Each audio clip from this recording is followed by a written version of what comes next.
Alright, here we go. Get ready for the magic to happen.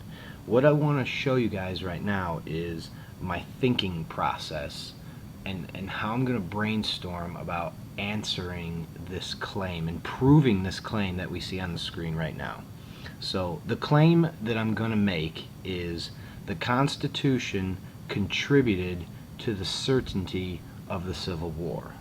So that's my claim, but how am I actually going to answer that? How am I going to prove that? Well, I gotta start thinking about this for a second.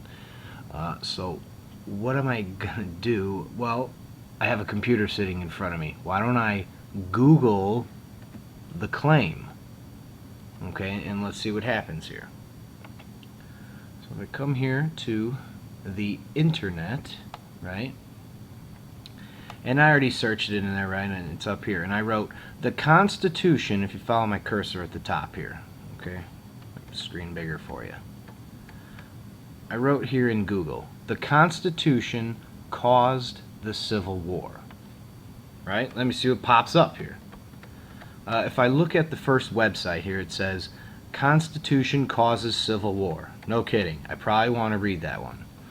The next one, it says what relevant to the Constitution caused the Civil War. I probably want to read that one. The next one here says American Civil War causes. That is just like regular causes. It doesn't talk about the Constitution. I'll probably ignore that. Slavery.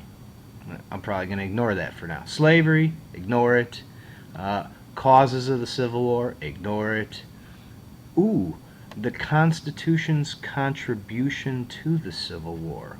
I might take a look at that. Let's start back at the top. Constitution causes the Civil War. So I click on this link. I come here. I read the first paragraph. And what I notice is right at the bottom of the first paragraph.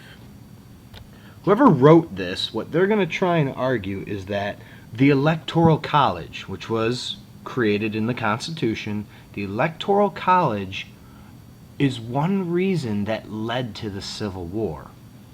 So I'm going to keep this in mind. I'm going to write that down. I'm going to save this web page, but then I'm going to move on. Like, I don't have time to read this right now. I got to find out some other things. So I just hit back, right? I'm back at Google. I'm going to look at this second web page right here. I click on this one. This is Yahoo Answers. This could be sketchy, right? I don't know if this is going to be a really good website. So I just start reading some things, blah, blah, blah. And when I got down to here, I took a look at this one, and it says right here, I'll blow that up for you.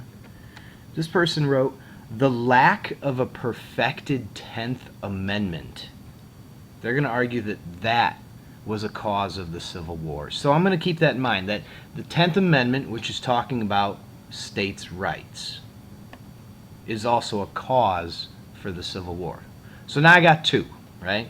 I've got the Electoral College, and I've got this idea of the 10th Amendment, states' rights. And so I'm going to take a look at like maybe one more web page, right? And I come up to this web page about popular sovereignty. And I start looking at this one. And it says right here, if I look at this paragraph, it says, popular sovereignty was often cited before the U.S. Civil War as a reason why individuals in a newly organized territory should have the right to decide whether or not slavery should be allowed. So again, that sounds like a cause of the Civil War, but is popular sovereignty actually mentioned in the Constitution? I'm going to have to try and find that out. So what I have right now is three ideas to answer this question. The Constitution contributed to the certainty of the Civil War. And what I found out so far is that, well, the Electoral College is one cause, the 10th Amendment is another cause, and this thing called popular sovereignty is the third cause.